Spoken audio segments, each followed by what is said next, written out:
during the launch event. Today, we are indeed privileged to have the acclaimed Saiki Sama, who, with his deep understanding on this subject under scrutiny in this conference, will surely help guide this conference with his keynote address. We are indeed honored to have your presence here, sir. Among us today,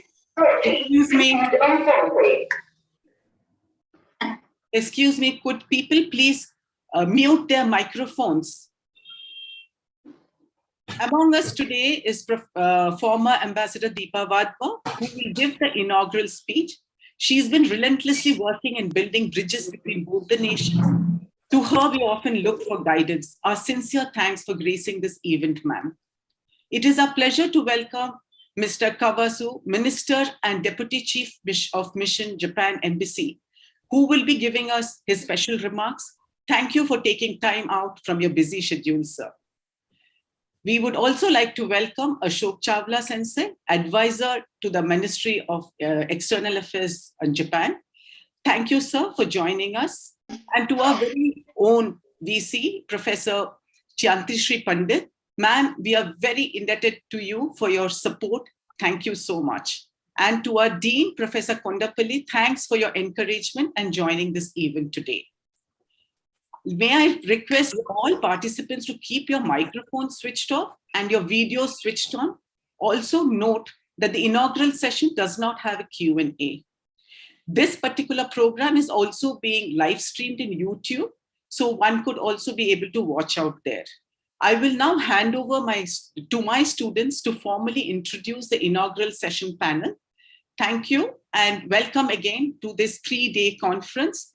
May I ask Prashant to take over to introduce the panel, please? Yeah. Thank you, ma'am. Good morning, everybody. I am Prashant Shahi, doctoral candidate at Center for East Asian Studies. It is my privilege to, just a moment, ma'am, it's the screen that is giving me trouble. Just a moment.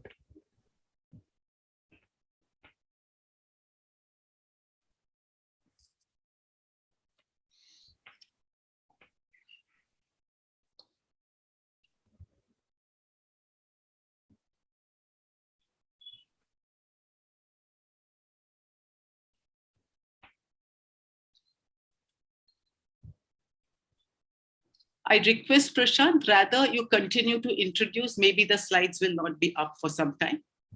Yeah, it's here, ma'am.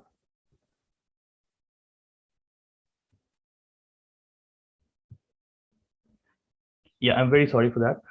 Good morning, everybody. I am Prashant Shahi, a doctoral candidate at Center for East Asian Studies, Japanese Division, CEAS, JNU. It is my privilege to introduce to you the keynote speaker of the inaugural session of the conference, Mr. Akitaka Saiki. Saiki-sama's professional career has spanned more than 40 illustrious years, beginning in 1976 with the Ministry of Foreign Affairs, Japan. He has served in various ministries and been a part of numerous missions with the Japanese embassies in various countries, including India. He was ambassador to India when India-Japan relations completed 60 years. After his retirement as a diplomat, he continued to contribute towards strengthening the India-Japan relations by serving as the president of India-Japan Association, which is more than 100 years old organization. We look forward to listen to your insightful inputs in this session today, sir.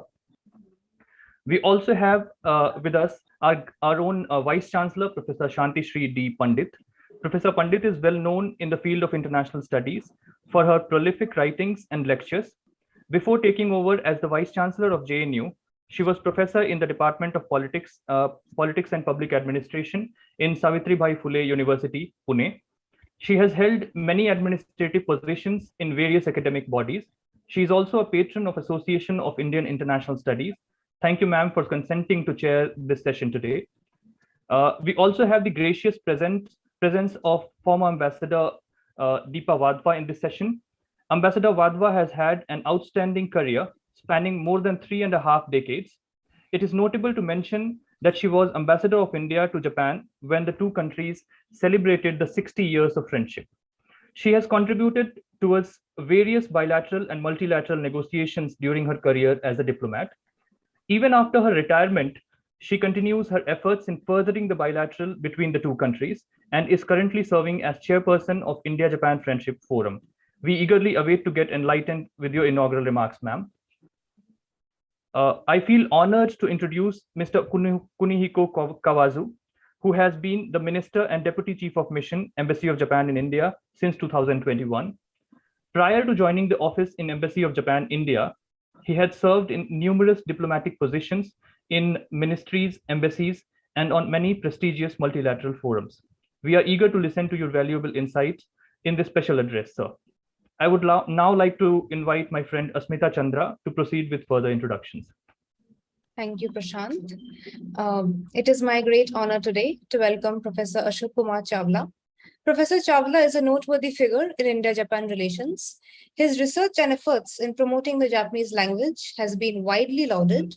He has also been a prominent interpreter in the Indian ministry, working for all the prime ministers post the year 2000. Additionally, he has also been the translator for various other dignitaries, including the Emperor of Japan. Professor Chawla is currently an advisor to the Indian Ministry of External Affairs on Japan in the East Asia Division. We welcome you to the session, sir. To welcome you all, we also have with us the Dean of the School of International Studies, Professor Shrikant Kondapalli. Professor Kondapalli has long been associated with this university. His illustrious career has seen several accolades and recognitions. He has been a leading academic figure in Chinese studies, and his research has been extensively published. As Dean of CEAS, he will be giving the welcome address. Finally, it is my pleasure to introduce our host, Professor Shravani Roy Chaudhary, Professor in the Japan Division, Center for East Asian Studies, JNU, who is giving the convener's remarks and also the vote of thanks. I now invite her for further proceedings. Thank you.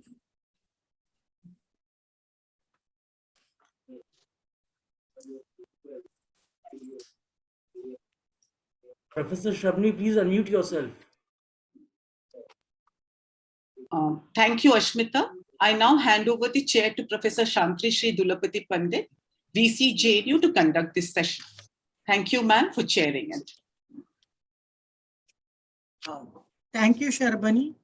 I now request Professor Shrikant Kondapalli, Dean CEAS, to give the welcome address.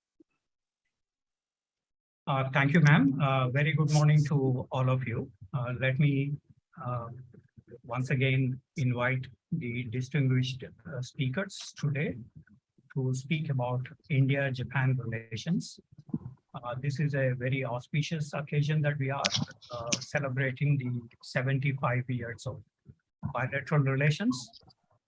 And the two-day-long session will have obviously a lot of discussions related to the introspection of the bilateral relations, insights, and initiatives. This is very important for us since we had the 1952 Treaty of Peace between the two countries. Since then, we have been able to expand bilateral relations substantially. And hence the introspection aspect is very crucial on our core interests as well as on our developmental interests. On core interests, it is essential that we have a commonality of views on Kashmir, Jammu and Kashmir, Ladakh Union territories, as far as India is concerned, and of course the Northeast related aspects. Is also important for us to introspect on India's position on Senkaku Islands, Kuril Islands, and other contentious issues that Japan has, as far as its core interests are concerned. In terms of developmental interests, the introspection, I would guess, is much more positive in nature here, because we have expanded bilateral relations into the 2+2 format now, and in terms of the global strategic partnership. So from that point of view, we have sky is the limit for the bilateral relations, and we have substantial progress made. And of course, also in the multilateral field, we have been able to cobble up a lot of initiatives. And so there is a lot of stock here that we can discuss in these 2 days on the insights and initiatives. The trade is expanding, investments are expanding, the people-to-people contacts are increasing. At the diplomatic and political level as well, there is a lot of understanding between the two sides. The emperor had visited India, and that has also led to considerable people-to-people contacts and goodwill in India for China, for Japan. This is a very constructive aspect in the bilateral relations that we could expect.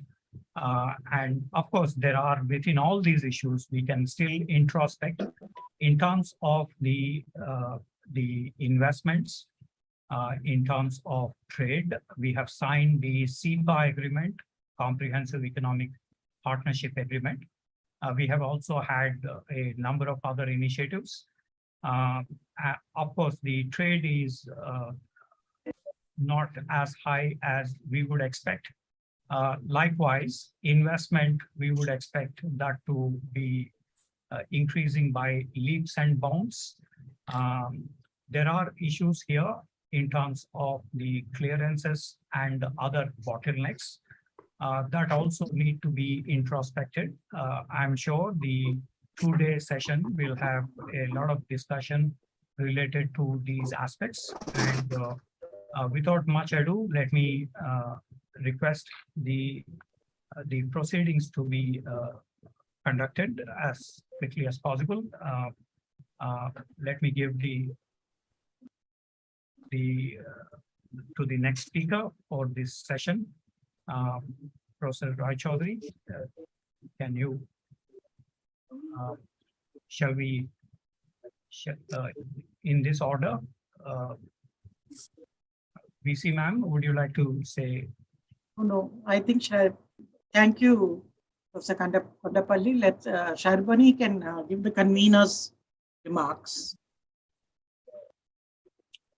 Then we can move on to the special address by Kawazu-san, the Minister and Deputy Chief of Mission in the Embassy of Japan in India. Sharbani is coming in, Professor Kondapalli. Yes. I think Sharbani, and then I have my... Professor Shravani, please unmute yourself. You're muted. I'm unmuted. Yeah. Greetings again, and let me, as a convener, let you know how we proceeded towards this title and the conference. Anniversaries usually lead to introspection of road traversed. It also is a time to get insights into how this road was traveled and to put forth initiatives to carry this relationship forward. Much of what we have gone through has been elucidated by Professor Kondapalli in his welcome address. So thus, the conference is titled this time as India-Japan Relations at 70, Introspection, Insights, and Initiatives. India-Japan relations have traversed an exponential growth as internal and external forces in both these countries align to make this relationship, as our Prime Minister Modi and Prime Minister Abe described, as one of the most consequential relationships in Asia. The spirit of the 70-year celebration was jolted, and all of us personally and collectively grieved the unfortunate demise of the Japanese Prime Minister Abe, under whose stewardship and our Prime Minister Modi's astute steering, this relationship has spiraled, encapsulated various dimensions in the realms of security, economics, people-to-people connect, and in the current global scenario, the Indo-Pacific region. To deliberate on all this and more, we have crafted 6 sessions. Scholars of both nations have studied this relationship and will be picking up our conference with the Eminent Scholars session, in which Japanese and Indian scholars who have dedicated their lives to this understanding and promoting this relationship will give their views. In the policy making, diplomats of both countries have contributed significantly to build this relationship to where it stands today. Day 2 begins with a session on conversation with diplomats and engages with those very diplomats who have contributed to this relationship in their career outings. Session 3 revisits civilizational linkages on which this relationship firmly stands. Herein, we have the Indian and the Japanese young scholars bringing forth this connection in religion, linguistics, culture, and people-to-people connect. Day 3, the final day, will address the 3 pillars: security, economics, and multilateral. While security will look at the initiatives in various areas to strengthen the strategic engagements, the economic session will introspect on the potentials and pitfalls, as it was the economic partnership, which was the fulcrum on which Modi and Vajpayee had inked India-Japan global partnership.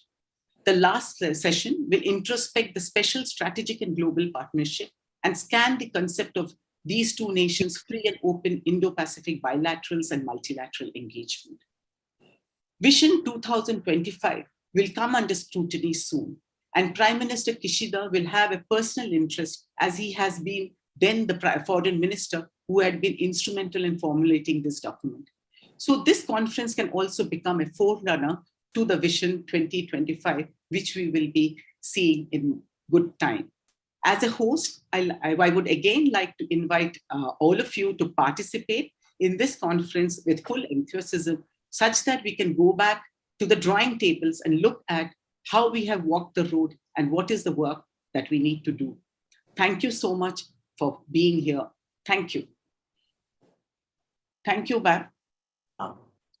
Thank you, Professor Sharbani.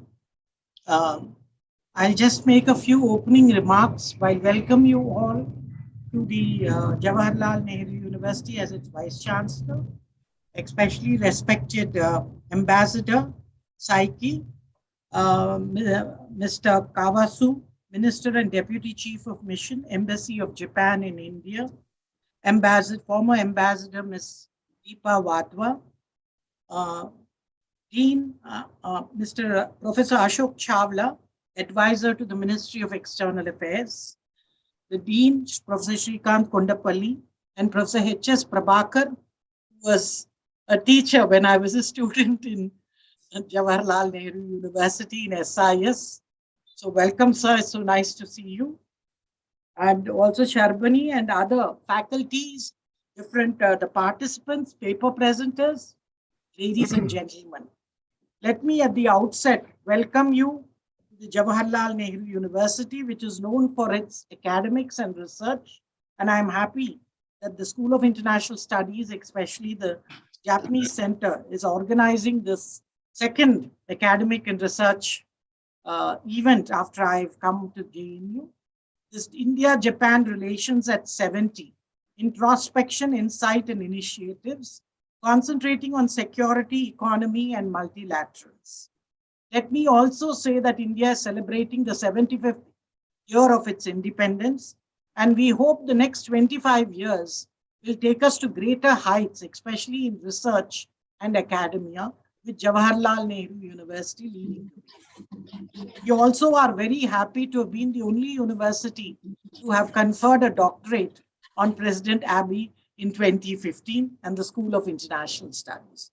We greatly value his relationship, especially with our present Prime Minister, which has taken Indo-Japan relations to greater heights. I'm also happy that Japan is a major partner for us in the Quad and the Indo-Pacific, especially what we call the arc of democracy. And here I would like to say I come from the state of Tamil Nadu, and as it is believed that one Tamil, rather prince from the city of Madurai or the Pandya kingdom, went to Japan, Bodhisena, and in 736 BC. And it is since then that we think that our relationship with Japan began.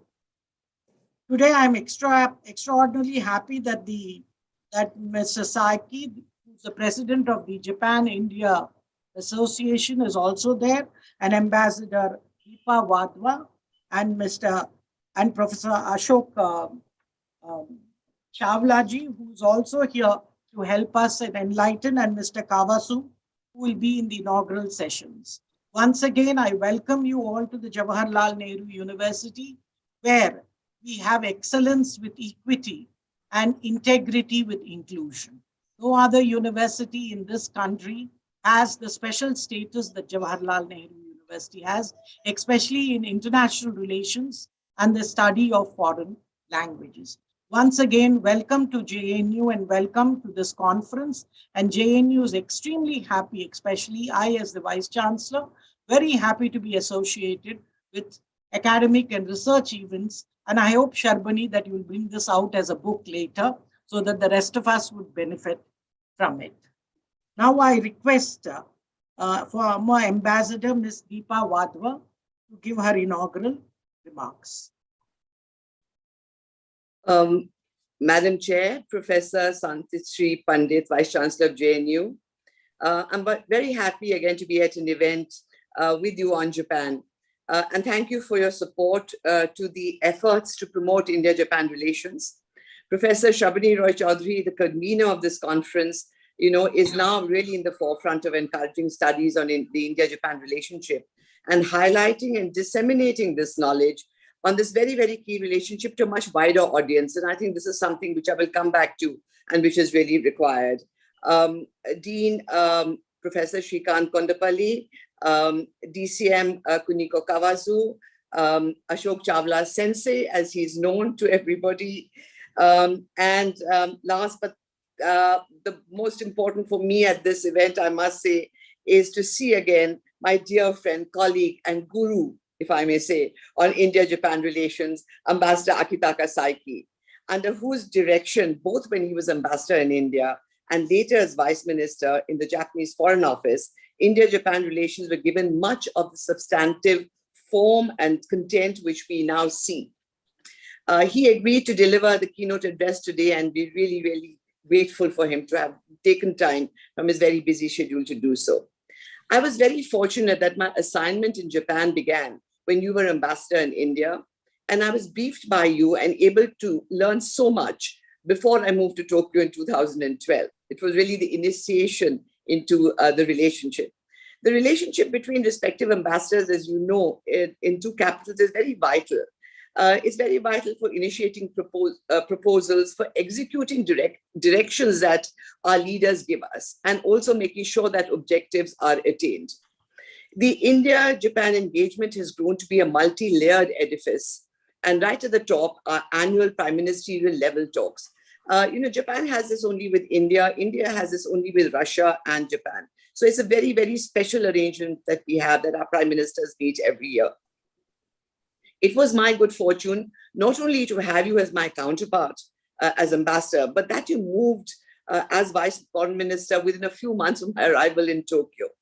I will not be sharing a secret if I say that you were my biggest partner and support in deepening the relationship during a period which witnessed many milestones. I recall in particular the state visit of Their Majesties, then Emperor Akihito and Empress Michiko to India in November 2013, on which we worked together. And the invitation to the late and much, much loved in India Prime Minister Shinzo Abe to be chief guest at India's Republic Day celebrations in January 2014. So thank you again, Ambassador Saiki, for being here. There are many other momentous events I can add to this list of events since in the last 10 years, including Prime Minister Narendra Modi's first visit as Prime Minister to Japan in August 2014. Such is the importance that Prime Minister Modi gave to relations with Japan, that when he got elected, he said that his first official visit abroad would be to Japan. And so it was. His first bilateral visits were to the neighbors, which is traditional, to Bhutan and Nepal. But he went soon thereafter on his first official visit to Japan, to Kyoto and to Tokyo. It was an exceptionally successful visit, as we all know. But soon after Prime Minister Modi's visit, I was called in by the Chief of Protocol of the Japanese Foreign Office and informed that the Japanese government had decided to confer the highest civilian award given to foreigners, the Grand Cordon of the Order of the Paulownia Flowers, to former Prime Minister Dr. Manmohan Singh, in recognition of his contribution to the promotion of friendship between India and Japan. Why do I mention this fact? I mention this fact particularly because the title of this conference is Introspection, Insights, and Initiatives at 70. And one of the insights about the strength of this very special strategic and global partnership is the bipartisan support it enjoys across all political parties in both countries. The new phase in our relationship, which began in the year 2000, was when the LDP coalition under Prime Minister Yoshihiro Mori was in power in Japan. And on our side, we had the first NDA under Prime Minister Atal Bihari Vajpayee. Thereafter, the transition from the global to the strategic and global partnership happened under the UPA government of Prime Minister Manmohan Singh, when we added defense and security ties to this relationship. And so it continued even in the days of the DPJ, the short period of the DPJ, the cooperation continued undisturbed and was elevated to a special strategic and a global partnership during the visit of Prime Minister Modi in 2014. While these, changes of nomenclature may just seem as semantics to a lot of people, they signal the excellent progress and development of trust between our two countries, leading to a deepening of the relationship and widening of areas of collaboration in recognition of the growing bilateral congruences and the converging regional and global security interests. The title also indicates that in this new phase of our relationship, both countries desire and believe that they are ready to take on and shoulder greater responsibilities as far as the regional and the global the environment is concerned, and will work together to be able to achieve these goals. This is manifest in our converging vision of the free and open Indo-Pacific, the membership of the Quad, various trilateral dialogue platforms which we have, including with Australia and the US, and our joint efforts as members of the G4 seeking reform of the UN and the UN Security Council. The strong foundations of the relationship is also due to the special gestures of friendship in the early years when India was was a newly independent country, and which I think Professor Kondapalli mentioned, and to the absence of any baggage of history or territorial disputes between us. Our mutual commitment to democracy as the oldest and largest democracies in Asia, respectively, and our converging perceptions on the emerging threats to peace and security, particularly in the Indo-Pacific region. The perception of the enduring nature of this special relationship in an ever-changing world has now percolated down to the popular level, where there is remarkable goodwill for each other. Good relations between the formal establishments has encouraged greater interaction between key decision makers, such as parliamentarians, influencers, academics, Indian states and Japanese prefectures, think tanks, etc. Having said this, there is, however, much more that needs to be done in terms of deepening understanding and knowledge about each other at the level of our people outside the governmental framework. And it is here that Ambassador Akitaka Saiki, as the new president of the 120-year-old Japan-India Association, and me as chairperson of the very new India-Japan Friendship Forum, have our work cut out for ourselves. The conference is being organized to celebrate the 70th anniversary of the establishment of diplomatic relations. But Ambassador Saiki and I will remember the celebrations of the 60th anniversary, which seems like yesterday. And Ambassador Saiki, we particularly remember how you lit up the skies around the India Gate with fireworks at the end of the celebrations of the 60th year. It was really a very momentous event. We can be very satisfied in the progress that we made in the last 10 years as we introspect and we look back. In the last decade, we saw the entry into force of CEPA, the Comprehensive Economic Partnership Agreement. A significant increase of Japanese companies in India followed, as well as FDI into India. And this was accompanied with growing portfolio investments in India's stock market, which offered Japanese institutional fund managers very favorable returns. The new area of cooperation is a Japanese fund to target India tech startups at a time when Japanese private equity funds have already invested substantially in Indian unicorns. Quite a number of Indian unicorns actually have funds also from Japan. The last decade also witnessed a deepening of our strategic partnership with the conclusion of the India-Japan civil nuclear deal, Japan becoming a regular member of the Malabar naval exercises, bilateral joint exercises instituted across all three arms of the military. We also concluded some very important agreements on exchanges and cooperation in defense equipment and technology, and the signing of AXA, the logistics agreement on reciprocal supplies and services between our armed forces. The 2+2 talks at the ministerial level, which was held in Tokyo just last week, is very significant in this world, which we find we are placed in a very sharply deteriorating security environment in the Indo-Pacific, as well as due to the conflict in Ukraine. As we look back over these 70 years, there have been highs, there have been lows, and there have been a period of plateaus. But really a plateauing of relationship for about maybe a few decades. But what stayed the course? What was the ballast of the relationship between India and Japan during that period was Japanese development assistance, started in 1958 by Prime Minister Kishi, Prime Minister Abe's grandfather. Today, JICA projects can be seen in almost every state of India. Japan is India's preferred partner insofar as our development needs are concerned for four very important reasons. First, that Japan takes cognizance of India's priorities of development. Second, the scale of the projects are transformative. If you look at examples such as the Western Dedicated Freight Corridor from Dadri in UP to Navi Mumbai, and the industrial corridor that runs along it, which will create 8 new smart cities covering 7 states. The Ahmedabad-Mumbai high-speed rail project, metro projects in most cities. These are all transformative in nature insofar as our infrastructure is concerned. The third important point is the concessional terms of loans we get from Japan, which cannot be matched by any global lender, institutional or otherwise. And the fourth, and I feel this is the most important and the most salient, is the trust factor.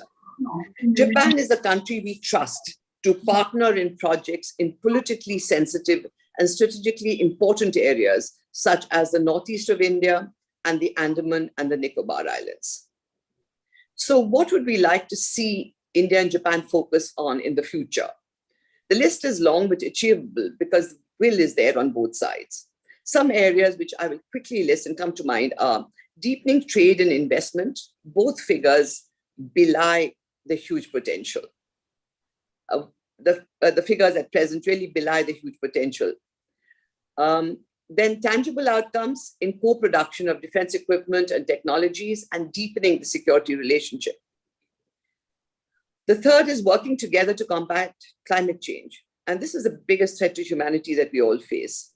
Through our clean energy partnership, which covers green technology, electric vehicles, working on renewables, new renewables like green hydrogen and ammonia, and cooperation in the field of digitalization, which is a priority for Japan now, and where India has globally recognized capabilities. There is also a range of frontier technologies where India-Japan cooperation can be a multiplier in terms of benefits and competitiveness. The last I mentioned, but I still feel is extremely important, is people-to-people exchanges, where small beginnings have been made, but there is much more that we can do. And I think here, classes in Japanese, reaching out to the states in India, and on the other hand, the prefectures in Japan is extremely important. These are just a few suggestions. I'm sure that we are actually on course because we have such a multi-layered dialogue process. And I think a lot of these are already on the agenda. I once again congratulate the JNU, Professor Shabani Roy Chaudhary, and the Japan Foundation for organizing this conference. And I'm sure the deliberations over the next 2 days will be extremely interesting and informative. Thank you very much. Thank you, Ambassador Ms. Deepa Wadhwa. I think it was a very comprehensive and a brilliant address. Thank you once again. I now request a special address by Mr. Kawasu, Minister and Deputy Chief of Mission, Embassy of Japan in India. Thank you very much. Professor Subhani Roy Chaudhary Sensei, Center for East Asian Studies, JNU. Excellency Akitaka Saiki Taishi, President, Japan-India Association, and former Vice Minister, Ministry of Foreign Affairs of Japan, my very senior superior colleague, Professor Srikant Kondapalli Sensei, JNU, Professor Shanti Shri D. Pandit Sensei, JNU, Madam Excellency Deepa Badwa, former ambassador to Japan, Professor Ashok Chawla Sensei, advisor for Japan affairs in MEA, distinguished guests, audience, ladies and gentlemen, namaskar, konnichiwa, good morning and good afternoon to everybody. It is my biggest honor to be a part of this important and precious event commemorating the 70th anniversary year of the diplomatic relations between India and Japan. In this anniversary year, there have been about 200 events, be it in physical format, be it in online format like this. Today, in the afternoon, Embassy of Japan and Indian International Center, IIC, we will co-host the photographs exhibition, which is called Japan from India's Perspective. There, we can see the photographs taken by the Indian travelers to Japan. So, through such photographs, you can understand how Indians experience, feel, and grasp Japan during their stay in Japan. Also, this week, the young people, 20 Indians, 20 Japanese young persons, they are traveling from Delhi to Varanasi, which stretches 900 kilometers. This event is called Hack the Innovative Future. In this project, the 40 Indians and Japanese, they are discussing about how to improve our societies of India and Japan. And the Friday this week, on 23rd of September, in Varanasi, there will be the final competition and award ceremony. By the way, this the ceremony, final ceremony will be held in the Varanasi Convention Center, VCC, which is one of the most important heritage of the former Prime Minister Abe. He understood the importance of this city, Varanasi, and the importance for the Prime Minister Narendra Modi of this important city, Varanasi. And finally, and as a climax of this the 20th anniversary year, mid-December, we are planning to hold the open event of horse show.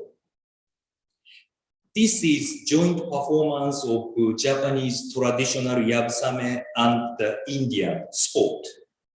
From Japanese side, this yabusame is samurai's traditional archery on horseback. And from Indian side, we can see the tent peddling performance. We hope that this will be a spectacular event, even if it is on Sunday, 18th of December, if you have time, please come over to this event.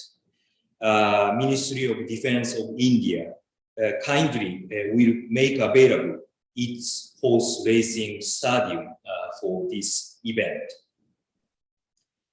Ladies and gentlemen, the history of 7 decades between 2 countries, India and Japan. This history was supported and based on such cultural exchange, people-to-people exchange, and especially the exchange of scholars and academia. In this particular context, today's keynote speaker, Ambassador Saiki, he is the president of Japan-India Association. This Japan-India Association, like previous speakers mentioned, was established more than 100 years ago. I just touched upon the importance of cultural exchange, people-to-people exchange, and scholars exchange. The role played by this Japan-India Association in such spheres. I would like to reiterate my sincere respect and gratitude to this great association. Also, in the similar context, I cannot help mentioning the important book, Japan-India at 7-0, Building Beyond Bilateral. This book, as many participants know, they edited by the Subarani Roy Chaudhary Sensei, who is the host, initiator, and organizer, also designer of today's event. And this book was launched on 29th of April this year. I believe that this is an historic monument of our 7 decades long academic exchanges. The title of this book, Building Beyond Bilateral, this is very, very meaningful, taking into account the rapid positive development of Quad, Japan, India, Australia, United States, as well as the Indian presidency of G20 next year, and our Japanese presidency of G7 next year. Our relations are not limited to our bilateral relations. We can go beyond. And this book is the clear evidence for that.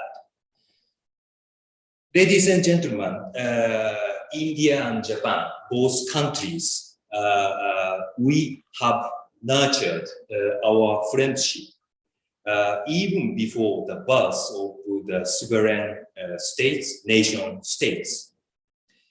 I can mention the exchange through Buddhism or the intellectuals exchange like between the Okakura Tenshin and Tagore. These are the best examples for that. On my personal note, 2 weeks ago, I visited finally the Ajanta Ellora in the state of Maharashtra, and I witnessed the origin of the exchange through the Buddhism between 2 countries. I was so moved. Among about 30 caves of Ajanta, cave number 1, especially the wall painting on the left-hand side of Buddha in the center. This is the must-see for the Japanese experts staying, living, working in India. This is my impression. I will, my next target will be the Tagore House in Kolkata. I am determined to travel there as soon as possible to feel our long-standing friendship between India and Japan. In conclusion, ladies and gentlemen, through the panels later on, my dear colleague of the embassy will deliver the speech as a panelist. I hope that our policy inputs will be the meaningful, will be the food for thought for the experts and academia and participants in this event. Please deepen the discussion and please give us the bold policy proposals towards our next 100-year centenary anniversary. Thank you for your attention. ありがとうございます。Dhanyawad. Thank you, Mr. Kawaza. And I was very much at Varanasi at the Rudraksha for the VCs meet when the day the Prime Minister came. And the next day we realized that former Prime Minister Abiy was assassinated. And we had beautiful pictures there of his. We've seen the contribution that Japan has done for that beautiful convention center. I'm also very happy that you mentioned Ajanta and Ellora, the state I come from. And thank you to have visited. I think you should also visit Nagarjuna's, the Kala Chakra, which has greatly contributed to Buddhism. Thank you so much, sir, for giving us the programs and other cooperation between India and Japan. And we hope we celebrate the centenary with greater heights. I think we are natural allies now, and we hope we continue the same way. Thank you once again for your special address. I now request Professor Ashok Chawla, the advisor in the Ministry of External Affairs, to give his special address. Thank you very much. Respected Chair, Professor Shanti Shri D. Pandit, Vice Chancellor JNU, dear Ambassador Akita Saiki, former Vice Minister in MOFA, Japan, and Ambassador to India, currently President Japan-India Association. Saiki Taishi, you have been called Guru very rightly by my colleague, former colleague, Madam Wadhwa, Madam Gopalan, and I endorse. And the meaning of Guru is very deep. It's much beyond teacher. My dear colleague from the Embassy of Japan, Minister and Deputy Chief of Mission, Mr. Kunihiko Kawazu. My senior colleague from the Ministry, Ambassador Deepa Gopalan Wadhwa, who spoke a while ago, former Ambassador of India to Japan. Professor Srikant Kondapalli, Dean SIS, JNU, who touched upon various aspects, including Jammu, Kashmir, and probably he was mentioning about Arunachal Pradesh. I can only say it's work in progress. Please keep giving your inputs.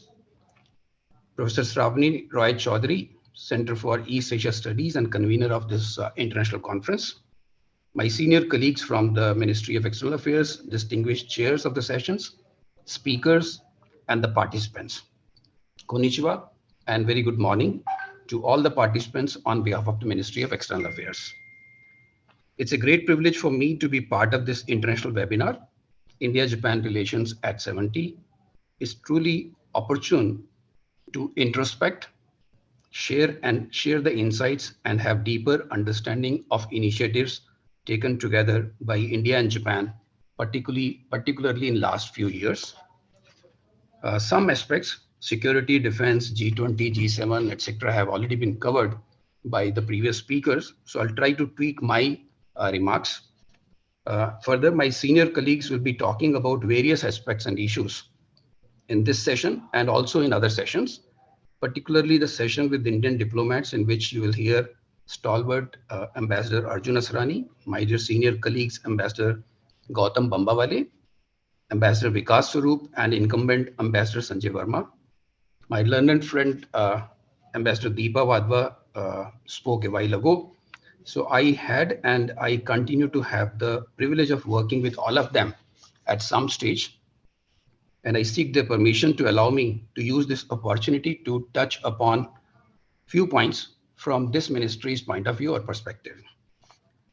Let me talk about the relationship, India-Japan relationship. It goes without saying that the post-80s phase of India-Japan relationship, which got stimulus in the form of Suzuki's entry in Indian manufacturing sector, took the shape of global partnership in the year 2000, strategic and global in the year 2006, and the term special was added in 2014. There are many founding elements, some of which have been already talked about, which will probably be discussed in different sessions of this conference in depth, which may date back even prior to introduction of Buddhism in Japan. I wish to list a few. First is the ODA from Japan in 1958, iron ore supply from India since 1960, and cotton much before that, which to some extent supported steel and cotton industry development in Japan. Japan continues to lead in special steel, R&D, technology, and manufacturing in the world. And you will recall, Osaka was called Manchester of Orient in the past, and Japanese cloth, including sari, were part of valuable gift items, I believe for many of my age people from Japan in 1980s. Other elements include silk.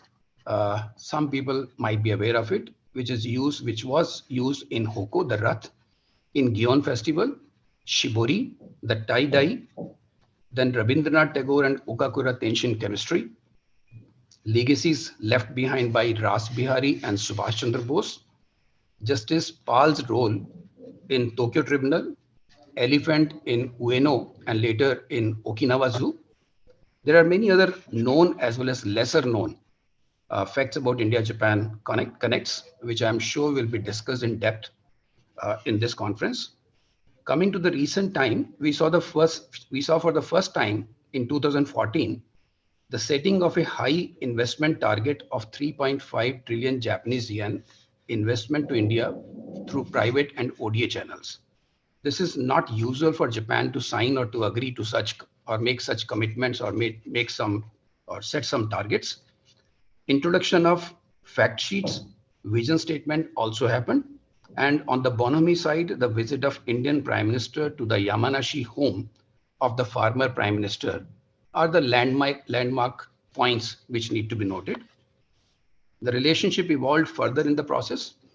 We witnessed surpassing of the 3.5 trillion Japanese yen target in the defined period. And in fact, this led to setting of new ambitious target, which is 5 trillion Japanese yen of investment, again, private and public, that is ODA, and also the financial put together, and venturing into niche areas such as clean energy as outcome of the summit meeting held in March this year. This is besides the steady progress in our strategic defense, Quad, IPOI, trilateral and third country cooperation. On bilateral front, we have flagship projects such as metros, MAHSR. We have talked about the corridors and also the DFC, etc. Then this is on one hand, and on the other hand, we have connectivity, biodiversity, and livelihood projects going on. All these projects are moving or more or less steadily. Ground level issues or concerns are also being addressed suitably. There are three more areas which I think I would like to touch upon using this opportunity. One is cooperation in skill development. You all must be aware about 22 JIMs and 8 JECs started by Japanese companies to train shop floor workers or workforce and supervisors. TITP driven primarily by private sector. This is technical interns training program. Over 350 interns are working in Japan under this program now. And the government regulated specified skilled workers, SSW scheme, which provides working status with at-par rights Under SSW, an individual needs to clear trade and Japanese language test to acquire the status. Around 25 workers have been employed under this scheme in Japan so far, and it is expected to pick up pace in due course. Second is the ACTIS Forum, under which Ministry of External Affairs and Embassy of Japan have been coordinating the joint development activities in the Northeast since 2017. Tangible outcomes are visible, and we intend to add further impetus to raise the benchmark. The initiative also aims to enhance connectivity between our Northeast region and neighboring countries, Southeast Asia and Bangladesh. I believe my colleague from Embassy of Japan, Mr. Orita, will share more details in one of the sessions. Third is the Japanese language, another initiative driven by Ministry of External Affairs and Embassy of Japan, again since 2017. So far, over 650 teachers have been trained under this program, which include over 100 teachers who have undergone 360 hours of intensive Japanese language teaching training. So what next? We all know India-Japan relationship is based on shared values of democracy, humanism, and respect for rule of law. We call it significant foreign policy of Government of India, possibly one of the mutually beneficial major success stories. There is convergence of strategic interests and appreciation of mutual concerns on both sides. The word special was added in our global and strategic partnership back in 2014. And the latest joint statement was titled Partnership for Peaceful, Stable, and Prosperous Post-COVID World. Therefore, it is natural to expect that while introspecting on the past performance, the issues and initiatives will be discussed in this conference to find and suggest ways and means that can facilitate adding more value and higher degree of special characteristic to the relationship. May it be Quad or trilateral mechanisms, SCRI, Supply Chain Resilience Initiative, India-Japan cooperation in the Indo-Pacific, that is the third country cooperation, or ACTIS Forum for adding to the development of Northeast region and connecting further across the Northeast, our bilateral endeavors in digital, health, energy, high-speed rail, industrial corridors, JIT, Japanese Industrial Townships, and industrial activities, etc. Trust level, which was talked about by Madam Vadva, I believe is much higher today. And I can say probably with confidence that we have incremental increase in the trust level on the two sides, and this will continue. Now, how to raise the bars further, for example, in areas such as low-hanging as well as long-term viable projects in Quad and trilateral cooperation, high-speed, safe, sustainable, and more viable rail, make in India, and for the world, more high-level professionals in different domains other than or besides IT, which is dominating now, to be part of our diaspora in Japan, and more Japanese presence in different sectors in India, besides more number of workers going through TITP and SSW channels. Creation of more funds, which was again talked a bit which was touched upon, where object-oriented funds, not only in the field of software or the digital area, even in other domains, probably can be talked about or discussed. Steps to ensure early restoration of completely restriction-free travel. We already have almost at par travel possible to Japan now. More Japanese nationals in India to introduce high-level, low-cost Japanese language teaching to train few hundred N1 plus level bilingual resources who can then trigger the chain reaction for further growth in this sector. And also the Japanese management techniques like 5S and Gemba Kaizen, etc., to make our systems more efficient and compatible for the Japanese industries to give them more comfort to work here. I'm sure these are the areas which we'll be discussing, and we would be very keen to support or assist in any such endeavors. In closing, I would like to express my gratitude to the organizers and wish a great success for this conference. Thank you very much. Thank you, Professor Ashok Chawla. And I think you rightly touched upon areas that are very important for education, both that is skill development, and Japan is doing Indo-Japan relations is targeting that sector, which is extremely important under the NEP 2020, which most of the institutions in India and as well as JNU, we are implementing them. And I would also like your comments on the post-COVID world order. And I think Japan and India have a greater role to play in restructuring and defining this order. Thank you so much for your special address. I now request Ambassador Akitaka Saiki to deliver the keynote address. He is chairman of the Japan-India Association, former ambassador to India, and vice minister of the Ministry of Foreign Affairs. Sir, you're also called our friend, philosopher, and guide, and I hope you continue to take the relations to much higher levels. Thank you so much. I request you to deliver the keynote address.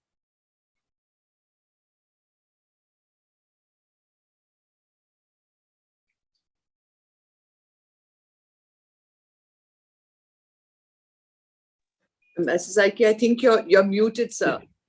Sir, you have to unmute yourself. Can you hear me now? Yes, sir. All right, let me do it all over again. Good morning, everyone. Actually, it is 2:30 p.m. in Japan. So good afternoon to those who are taking part in this conference from Japan. First of all,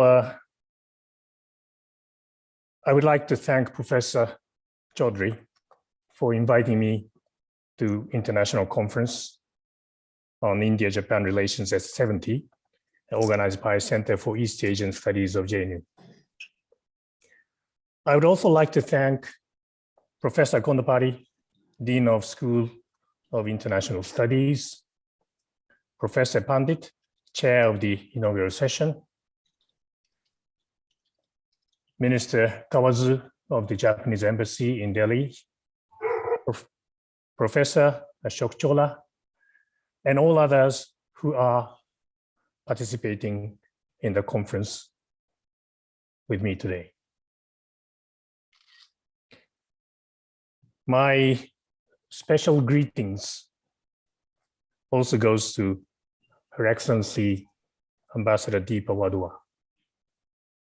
who communicated to me to participate in this international conference about 1 month ago.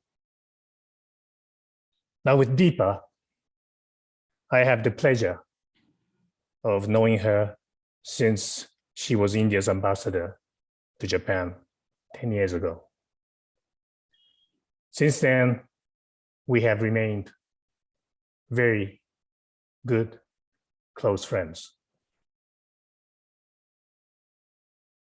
It is a great pleasure and also honor for me to give a keynote speech this morning for students and faculty members of Center for East Asian Studies on this very important occasion.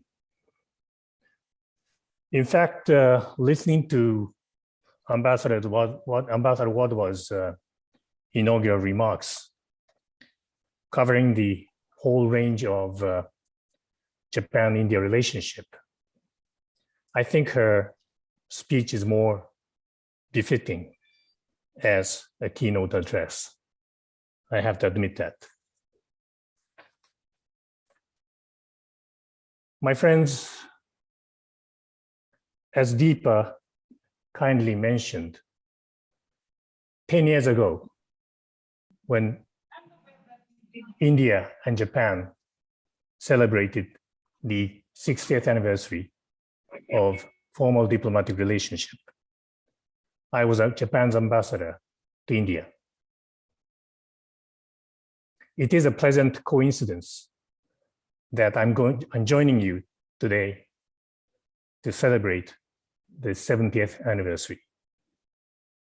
Of course, everyone who has studied the history of Japan-India relations knows well that our relations go back to as early as the 8th century. In the year 752,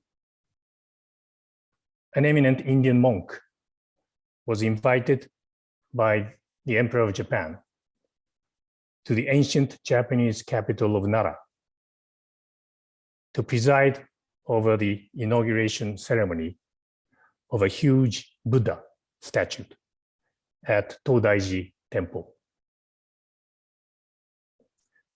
However, our two countries, being located so far away from each other, have not been able to develop close relationship for many, many centuries.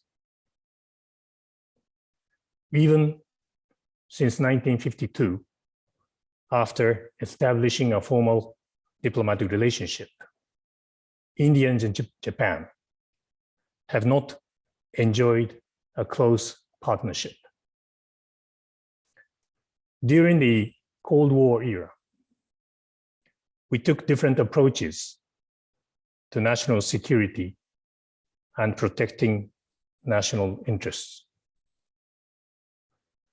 Japan chose the United States as an allied partner, while India remained as one of the non-allied nations.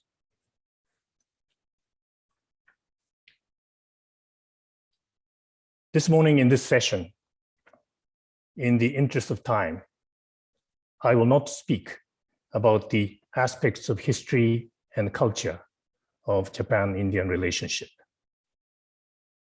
I will speak about the geopolitical challenges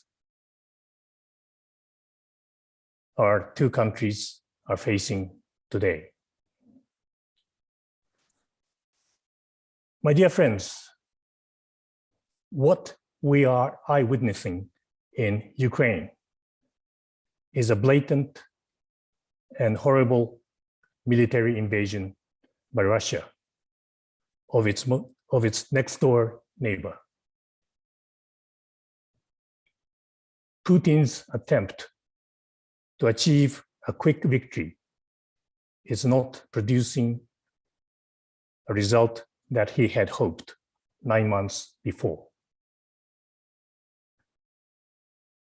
There is another major power whose top leader denies democracy, rejects people's right of free speech, and has no hesitation to use military force to unilaterally breaking the existing status quo by changing national border lines. I'm talking about the giant neighbor for both India and Japan, China. China is flexing and exercising political, military, and economic muscles with a limitless ambition to establish a new sphere of interest for itself. We know what they are doing in the waters around Japan. We know what they are doing in the waters around India. We know what they are doing in Bangladesh, in Sri Lanka, in Pakistan, etc., etc.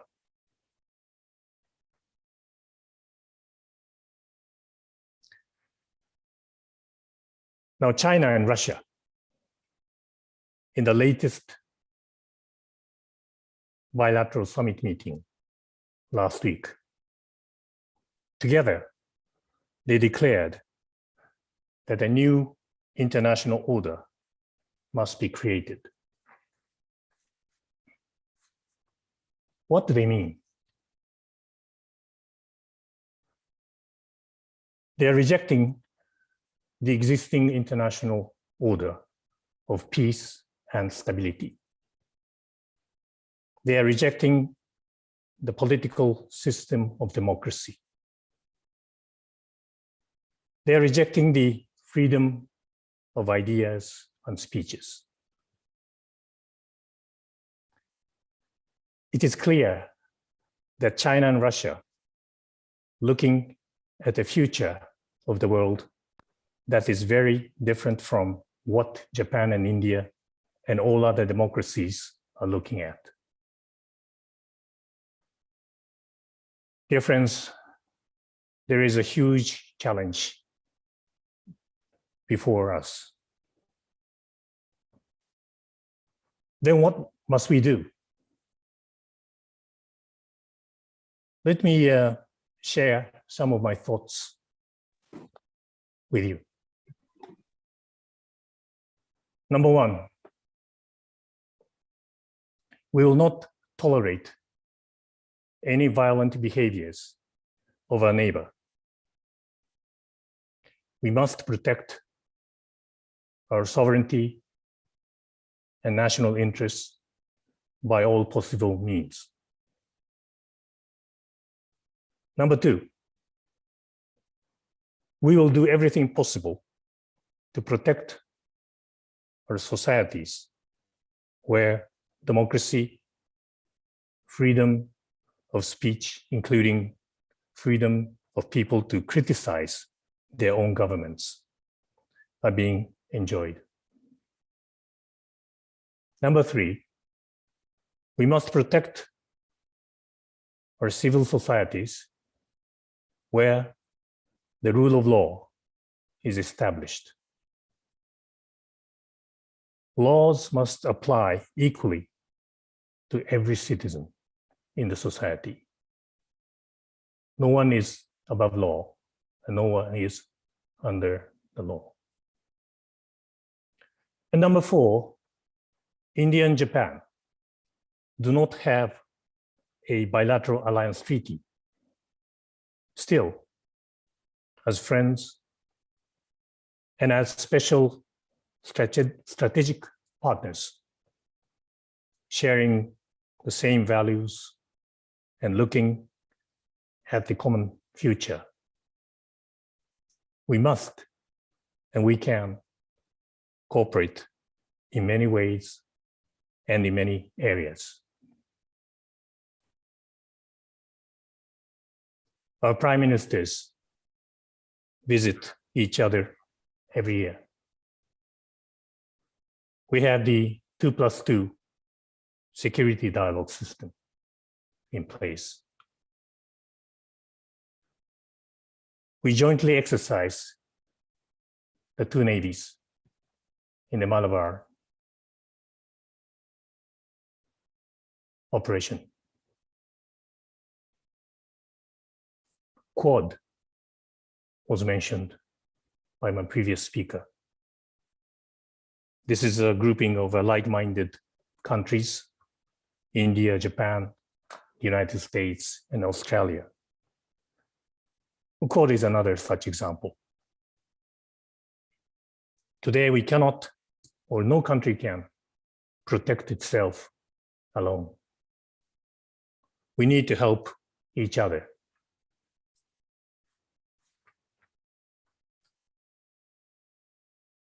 My friends in India,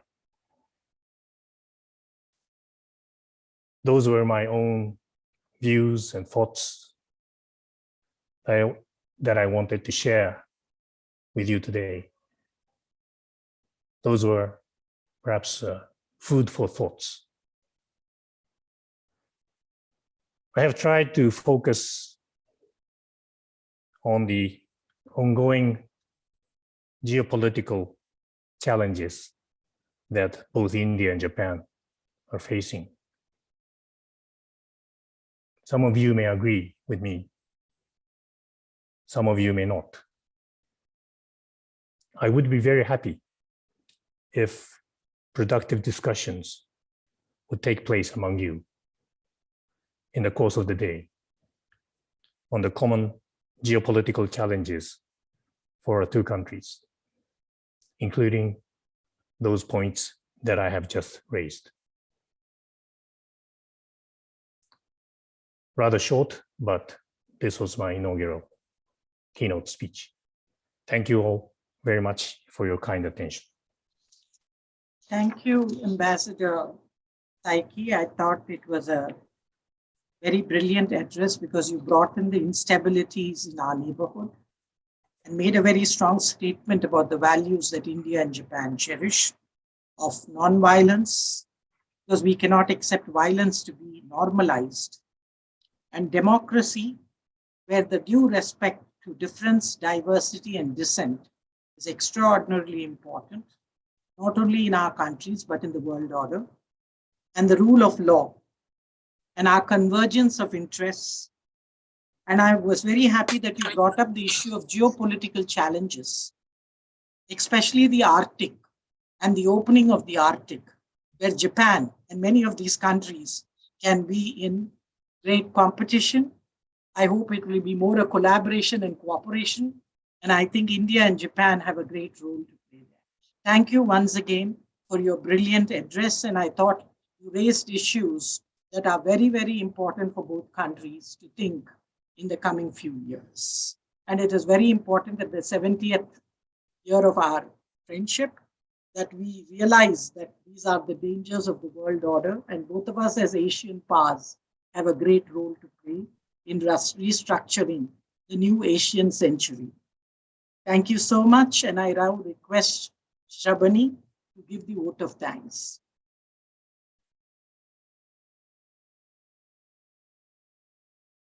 Thank you, Chair, for conducting this proceeding in such finesse that we are actually finishing it a little ahead of time.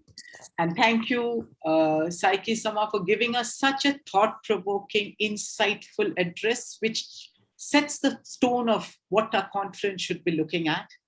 I'm also thankful to Deepa Vadva ma'am for again guiding us through the years that we've walked and giving us areas in which we should come together and work. We look forward towards your guidance in future also. Covers the sense. Sama, thank you for your giving us the insights into what kind of a celebration plan that the embassy is going through. Look forward to joining you in the afternoon for this exhibition that you're having opening today. And of course, in future to be part of all the exciting programs that you've come up with. Ashok Chawla Sensei, as always, we come back to you for asking informations and data, etc. Please continue to support us in the activity of research. We look forward to your cooperation in future also. And thank you, audience of almost 96 participants right now who've been watching us and few more in the YouTube. Thank you for giving us this support, because a conference means dissemination of knowledge. And I do hope that in this inaugural, you people have had a good outing of understanding what kind of a relation India and Japan foresees for themselves. And we see the partnership converging in many strong areas. We have already converged in some areas. We are having many working groups working hard to move forward in technologies that are going to be the new technologies of the world. So thank you again, everyone, for joining, and special thanks to all the dignitaries who made their time out to be out here with us and share your knowledge with the student community who are the next generation who will be taking forward this relationship. Thank you so much. And thank you, Japan Foundation, for your support. Koji Sato-san and his team are silent operators who would not even agree to give the vote of thanks in this kind of an occasion.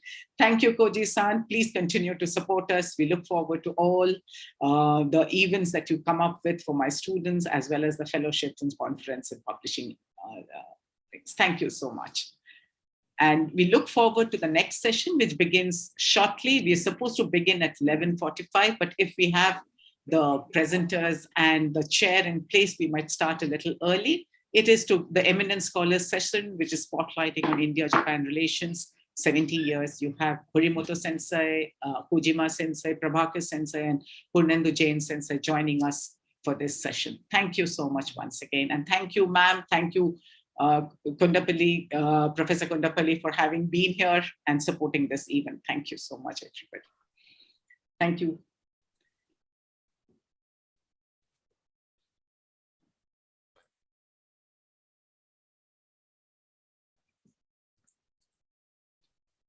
Thank you, Saiki Sama. Hope to see you sometime back in Yes. India. Thank you.